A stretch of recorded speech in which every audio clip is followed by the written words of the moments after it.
Anyway, welcome to this little talk. My name's Jordan. I'm with Active Healing Center. We're just right down the road.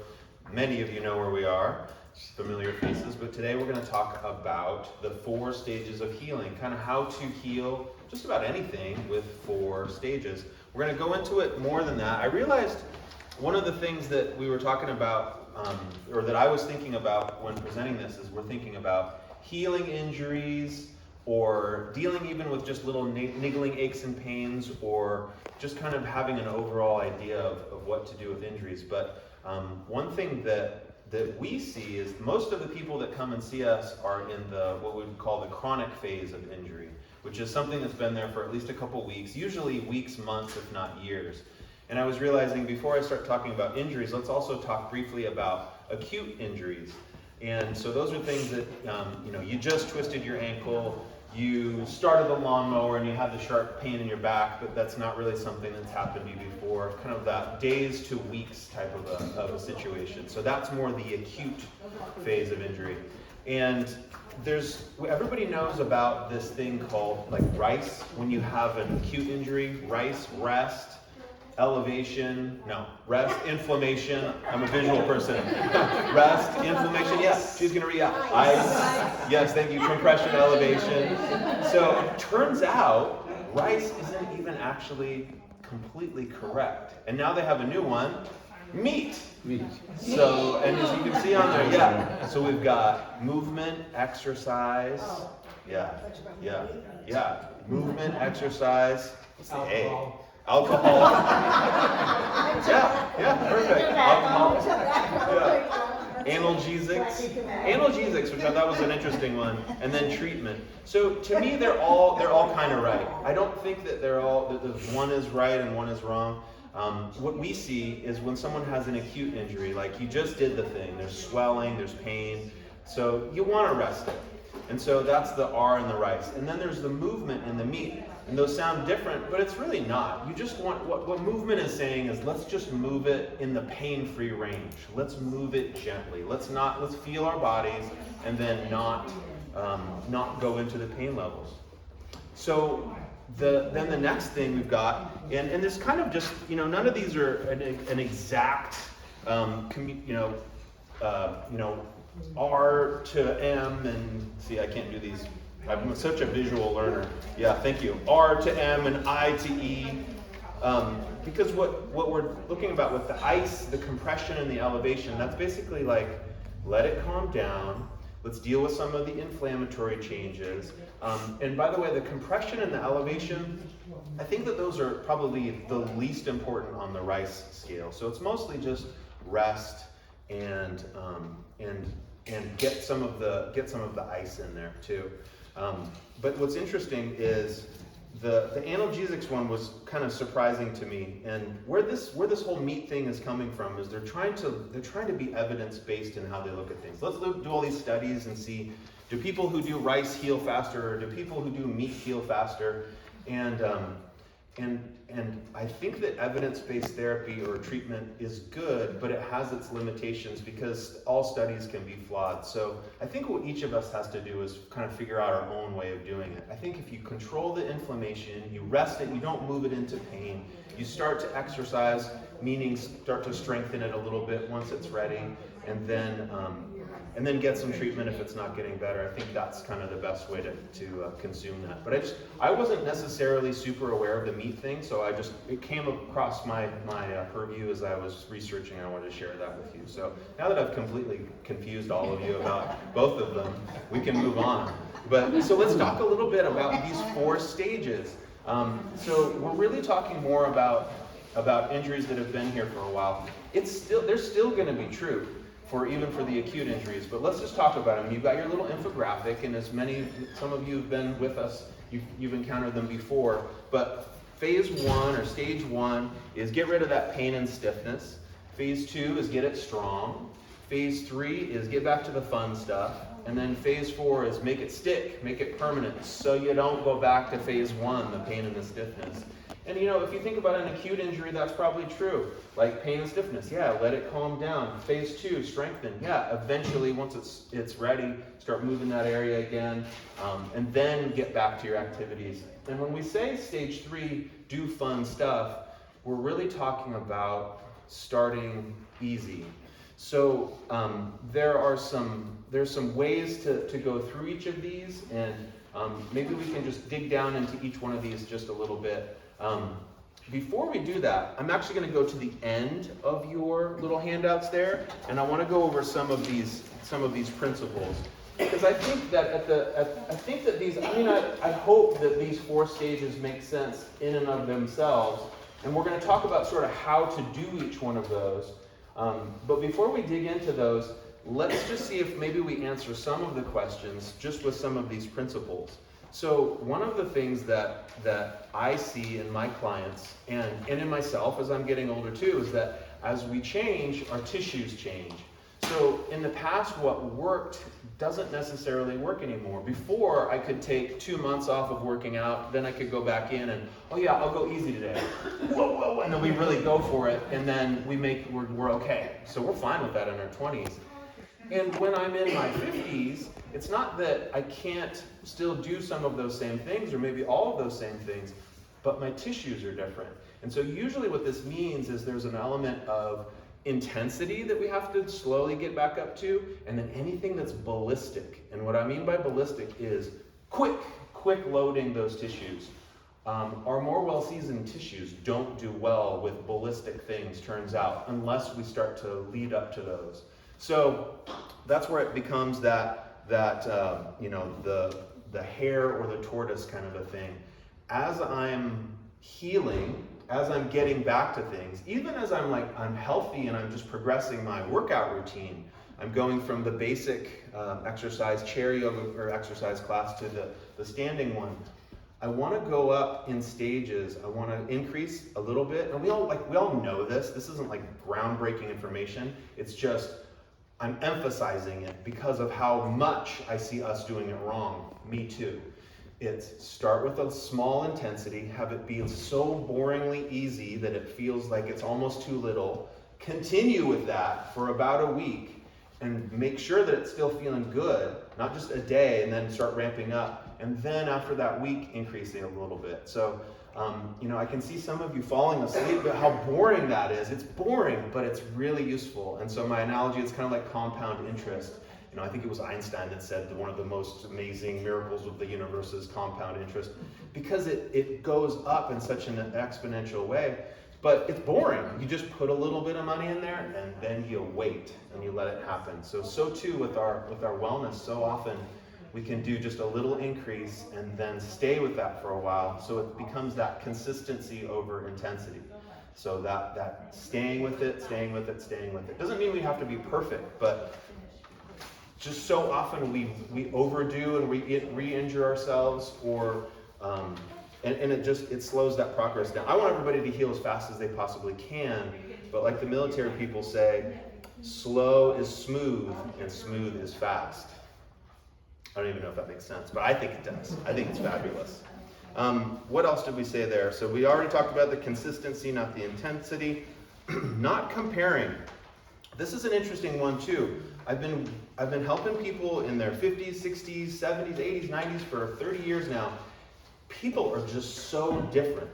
And I know that we kind of know that intellectually, hey, let's not compare. But it's like when I've got a guy next to me in the yoga class, and this is a true story, when I was in my 20s, and he was doing that twist, and then here comes the instructor, and I'm like only halfway in the twist, and I wasn't trying to show off, but I'm like, well, and then I overdid it. But I was comparing. I wasn't aware of that. Or if we have the neighbor, and it's just like, man, I've got this knee thing. Why is this taking so long? My other neighbor over there had, quote unquote, the same thing, and they got through it so fast. Well, just think about things like even digestion. One person's body can handle eating all XYZ over here. Their tissues just seem to assimilate that. chemically, physiologically, there's a huge difference between this person that looks at it and they swell up or they have their problems over there. So physiologically, just like many of the other things, how we deal with medication, even just our height and our weight and our genetics and our flexibility, so too will the healing process be different with different people, and the tolerance to activity be different with different people. So we feel like crap when we compare, so good luck with that. Please, just keep that in mind, that if there's frustration brewing in how long something's taking, just know, yes, seek some help, get some validation that you're doing the right stuff, but just, I want people to hopefully find some peace within themselves that it's probably okay. It's just that your body may be different from that person, that you may not know even all the circumstances of them. So comparing, not totally normal, but not the greatest. And I hope that we can save ourselves some pain with that. One final one before we jump into the 4 stages is just, I don't know that I've ever heard anybody say this, but one of the things that I see when we injure ourselves is, and this is that last bullet on the last page above the summary, but it's the idea of, if I injured myself in one direction, pulling weeds or starting a lawnmower, the treatment and the relief position while I'm healing is probably going to be in the opposite direction. So I have to be careful saying that, because then someone starts the lawnmower and goes like this. Well, he said the opposite direction. Whack! So careful. But what that would mean is, okay, I bent forward. Well, now I'm just going to keep a little pillow in my back and make sure that I kind of fold over. You kind of think of it like a scab. If I bent forward, I ripped something here, I've got this healing tissue, like you bend your finger and now you've got an owie. So if I keep bending it, it's gonna have a harder time heal. But if I kind of fold it over on itself and keep it in the other direction, then that healing can improve that way. You twist your ankle, it goes in. We're not gonna wanna then go and turn it in a whole bunch. We're gonna probably wanna hold it up and out, and that actually ends up being true, and that ends up being the direction that we strengthen that too. So it may not work for everything, probably not. It seems that nothing works for everything. There's always individual circumstances, but that can be like right as something happens, like, what did I do? What direction was that? Okay, well, let me just try Jordan's thing. Let me just go in the opposite direction in a gentle way, listening to your body, of course, and things like that. So let's jump right into the 4 stages of healing. I'm going to. I don't feel like it needs to be a whole lot more complicated than this, but let's just talk about some of the things that I see in treating people as they go through these stages that seem to be really important. So let's talk about stage 1. So that's releasing pain and stiffness. And that's why most people come and see me, as well as stage 3, which is the pain and stopping them from doing the fun stuff. So stage 1, releasing pain and stiffness. We already talked about the sort of the rice and the meat. So that ice, that stopping movements that are painful, that starting to move the areas a little bit in a pain-free way. Those are all really important.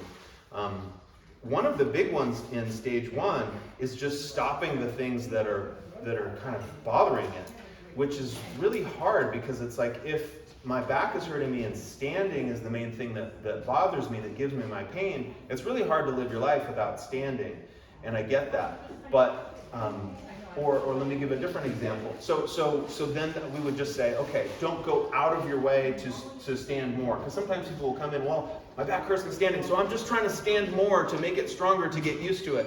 That's usually kind of the opposite. We usually want to get out of that position and rest more often than we can. Or I've got a foot or a leg issue, knee, hip, something, and I'm noticing that I'm having pain. If I'm limping on it, it's not doing me any good to keep walking more on it. So yes, live your life, walk around, but consider using some device to take the pressure off, which no one likes. Nobody likes the canes or the walkers, but they're tools. And if we can take some pressure off of that to decrease that pain and start to move more naturally, then that's gonna help. So stage 2, strengthening, really what's a subcategory under that is moving correctly. So they kind of go together. So that's where we spend a lot of time. I mean, we probably spend 75% of our day on the spine, the neck, the mid-back, the low back, the SI joint, sciatica kinds of things. So when we think about strengthening, a lot of it does end up being of specific muscles, the core and the postural stabilizers, but one of the things is just trying to find those correct movement patterns. And sometimes you need someone to see you from the outside. It's sort of hard to know. Even when you're looking in the mirror, I have people coming in and they're like, they come on in and they're like, hey, how's it going? I'm like, oh, great. Like, okay, how are you? And then we start talking. I'm like, well, do you feel straight right now? Like, yep. And then we go over to the mirror and I go, okay, well, let's check it out. Are you still, I mean, when you look at yourself, are you straight? Yep. Because they've gotten used to it. So we have these funny little compensations. And so when we then point out, okay, no, straight is actually over here, then they're like, whoa, I'm going to the right. But the cool thing is after a very short period of time, we can get them to move correctly, recalibrate where their body's been. And those compensations, when we talk about chronic pain, the things that linger, the things that we don't understand why they're going wrong. I'm not doing anything, I'm just living my life. It's usually those little subtle moving wrong things that continue to keep those in there. So moving correctly would be sort of a subcategory of strengthen. And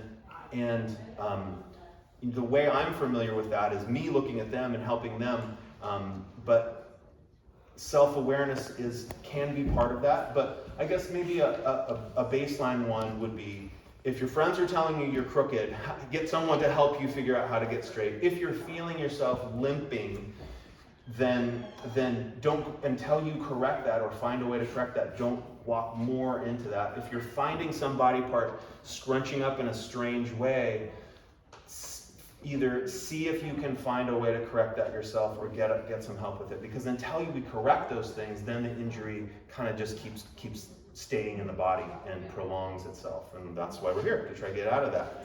Phase 3, doing fun stuff. We already talked about this. The important part about getting back to the fun stuff is graduating it. Meaning starting at that easy level, staying there for a week, and then increasing a little bit. I have a 5-minute rule when it comes back to walking or jogging or cardiovascular things. Like, don't increase by more than 5 minutes a week. For some people, it's even less than that. But for someone who's used to walking an hour and now they're down to only being able to do 5 minutes, 10 minutes, that 5 minutes a week feels like forever. But it's worth paying that time dues because it incorporates that healing, and it allows your body to accommodate to that. And that is that's maybe another principle. Accommodation is what makes us stronger. Accommodation is what helps us to get out of injury. And what I mean by that is, if I do more and then I do more, and then I do more, I haven't given even though I did those things pain-free, I didn't give my body the time to actually get used to that. My nervous system to get used to those movements, my tissues used to that amount of tension on them, my muscles, that amount of blood flow, etc. But if I graduate it and I do it, I stay at that level for a week or so, then I gave my body that accommodation. And that's what gives us that very stable platform of healing, rather than going up and then getting injured and crashing, that little bit of consistency. So when we think about gardening, oh my goodness, this season with all the rain, all my clients are out there pulling weeds. They didn't even know they were going to pull some weeds. They just went, oh crap. And then they start doing it, and then that has some low back pain issues, and et cetera, et cetera. So if we can say, okay, shoot, well, yesterday I only pulled I went out there and, okay, honestly, I did 2 hours. And because that's usually sort of, well, how much do you do? Not very much. How much do you do? Not very much. How much do you do? 3 hours. So, but if that was too much for the body, maybe 3 hours is fine. You had no symptoms, and that's great. But sometimes decreasing the amount of time and then slowly going up. So that's the bell to change stages. Stage 4 is permanence. So going through those stages and then making it stick is what we really want to do. So we want to have the pain and the stiffness get out of there. We want to have strength get back. We want to have fun stuff return. And then we want to make it sure that it sticks so we don't go back to stage 1.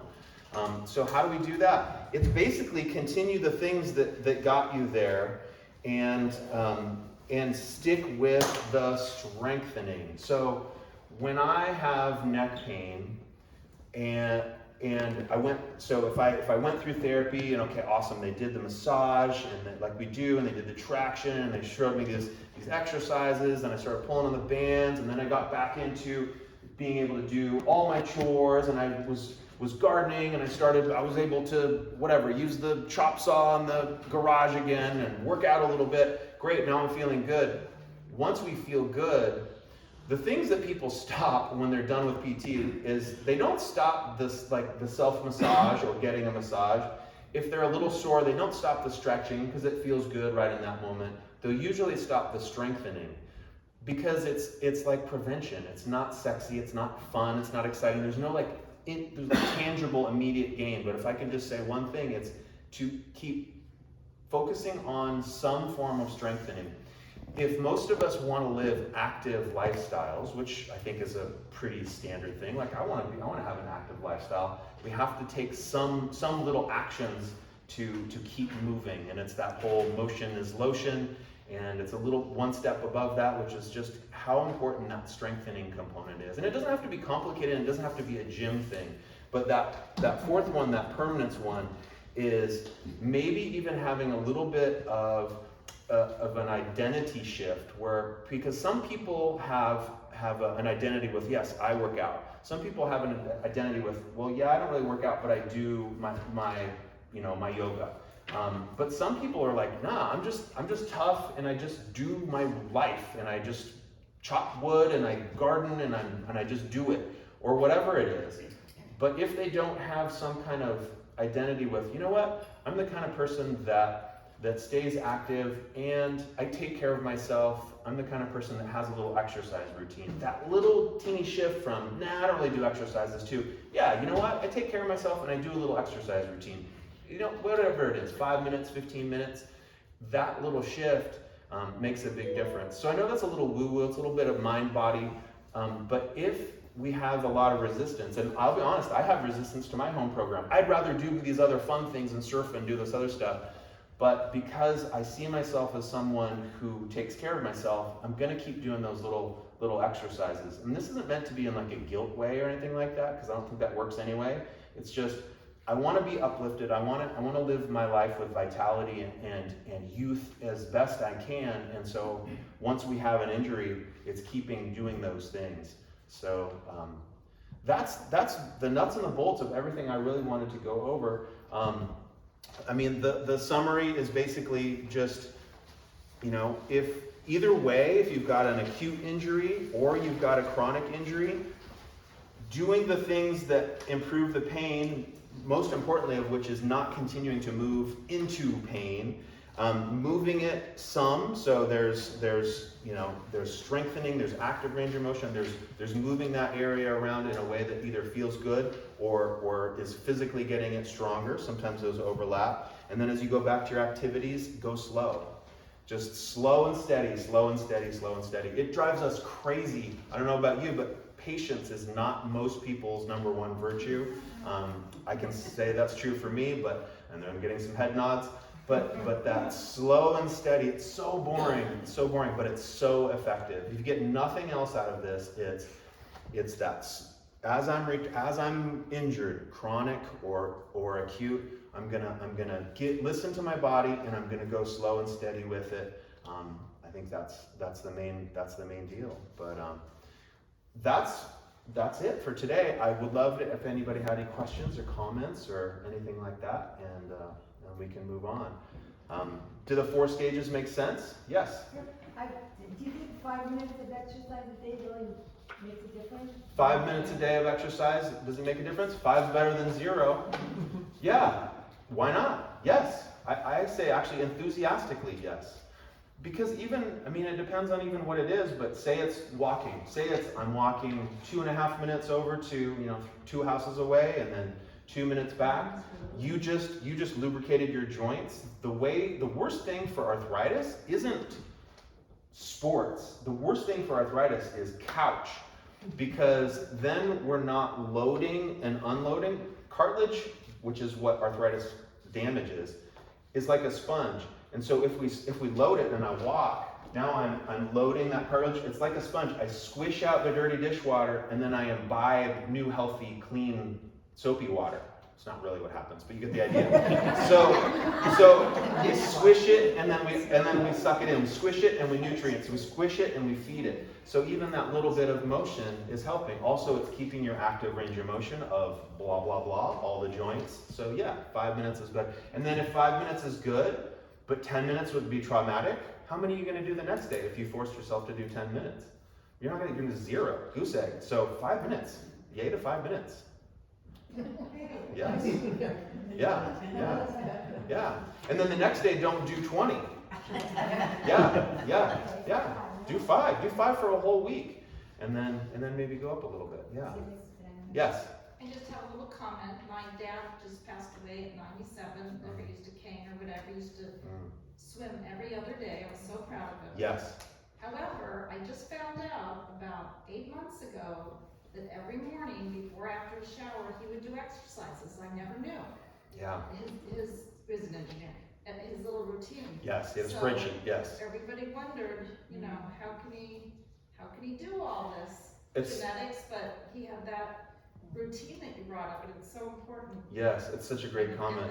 Yeah, so he was 97, and he did was it water aerobics or something or whatever? No, he just swam. He swam. So every other day. right. So yes, he swam, but I would probably argue that more important than the swimming is just like you're saying, is that regular little bit of that, and it doesn't matter too. So because I get to see what 97-year-olds who are kicking butt look like, and then 35-year-olds who are not doing awesome. But the 97s that are kicking butt, it almost doesn't matter what they do. They feel what's good for them, whether it's old school, calisthenics or swimming or some stretches or pulling on bands or yoga or whatever. Yeah, fill in the blank. So yeah, those little routines. We did them in the bathroom, so they couldn't have been too much. I wasn't going to ask you. Hidden. Yes, that's great. Thank you for sharing that. That's great. Yes. Yeah. Jordan? Yes. How about chronic and acute? Yeah. What do you mean chronic and acute? Once you've been the doctor said is completely, the nerve is dead. The nerve is dead. So are we talking? Maybe we're talking about the difference between nerve damage and nerve is dead. Right. Yeah. Okay. Yeah. Is that what you meant? Right. Talking about the nerves. Yeah. Yeah. So the number one place that I see nerve issues is usually relating to the spine and either going down the arms or going down the legs. Does that sound like a good thing to talk about? So, and there's different things. There's neuropathy, which is caused by multiple different things. Everybody's heard of the diabetic neuropathy. That's one flavor.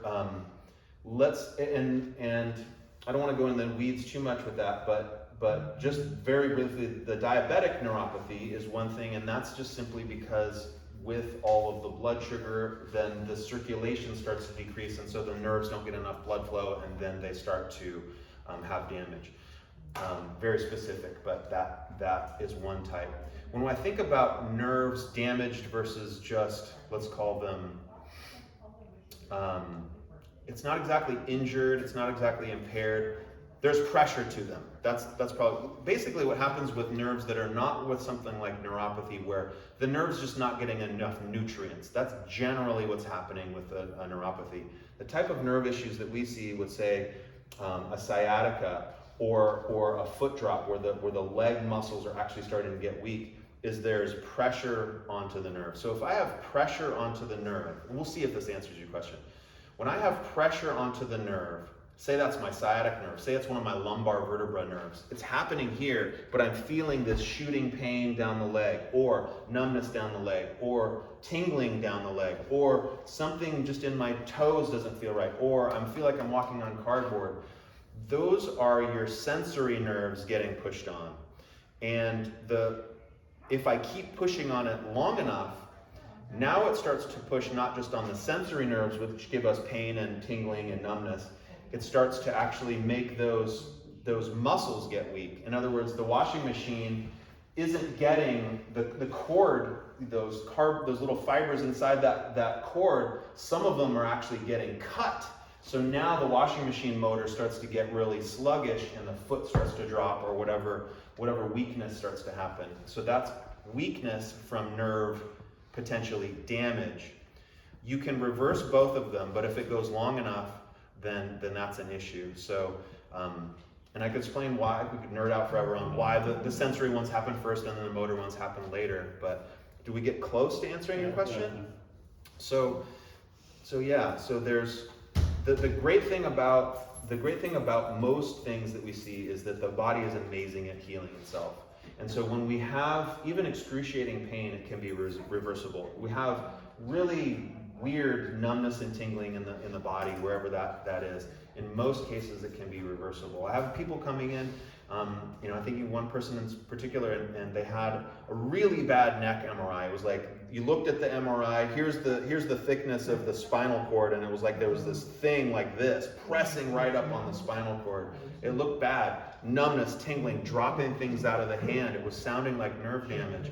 But we took the pressure off of her neck, we loosened up the nerve pathway of those muscles. She really did her part with posture and everything, and it resolved to 99%. So that's another tirade I have that don't necessarily believe the MRIs and the x-rays that say you have severe degenerative changes and you have a bulging disc and therefore you need surgery. There's a lot more that's reversible than we think too. Not everything, but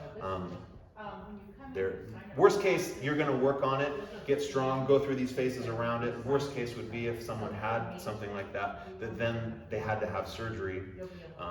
But they would go into that surgery having worked on it much more aware, much more flexible, much stronger, much more educated about what the next phases would be too.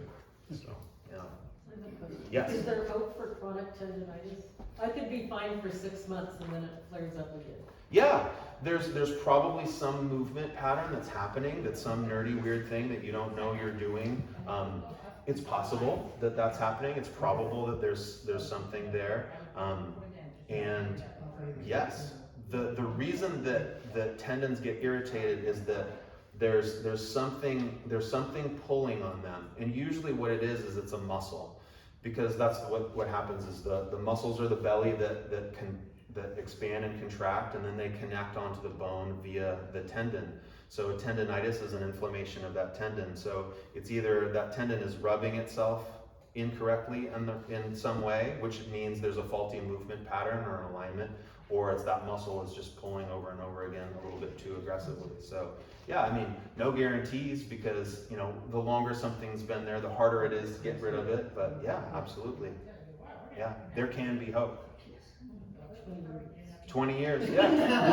Yeah. I mean, let's be honest, if something's been there for 20 years, it's gonna be a thing that one will have to keep managing for sure. It's not like, oh, healed or I pop that thing and then, everything's better. But there's something that's out of balance when we have these issues, like the nerve example, or that example of on and off chronic tendonitis. There's something that's pulling on that area that is moving somewhat incorrectly, and so chances are there could be some things that could take some of that pressure off, even if it's just downshifting from it happens twice a year and it knocks me out of my activities for a month every time it happens. Well, maybe we knock that down to once a year and it only bugs me for a week or two. That I would take that trade.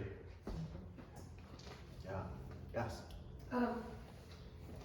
I had back surgery for spinal stenosis, and it seems that my back is collapsed.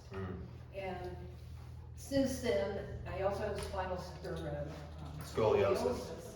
And I now have an area that like sticks out if I put my back on a chair, and it feels like my ribs are rubbing my hip bones. You know about that? I do, yeah. So that's a common thing to go together. The scoliosis is basically, it's a curve of our spine, but there's also a rotation. So that's where you probably feel the ribs. What happens is it creates a little protrusion on one side more than the other, and so that's why that happens, and then it twists it. So ultimately it pulls the ribs down into the pelvis, and then it sounds terrible. We'll get there. And then stenosis So I want to make sure I said those. That was all scoliosis. Now we have stenosis, which is well, it's not just, it's a narrowing of the holes out of which come the nerves that go down the leg, and it can cause back pain or leg pain. And the surgeries, like, thank gosh we have surgeries. They're very helpful, but they're not perfect. And we see a lot of people that end up getting the surgery and coming back to PT, or coming to PT for the first time after having those surgeries, simply because, you know, if it was a bone that was growing into that hole, poking on the nerve, sometimes that bone grows back, or we're not, we have the surgery and the doctor said, yep, I fixed it, you know, do I need PT? Nah, I fixed it, go. And then we never really figured out how to hold the muscles or move correctly, or how to bend and move in the right way to prevent that from getting irritated again. So there are things that can be done for scoliosis, and it's not that, oh, we're going to reverse that curve or make that curve not be there. That's not possible.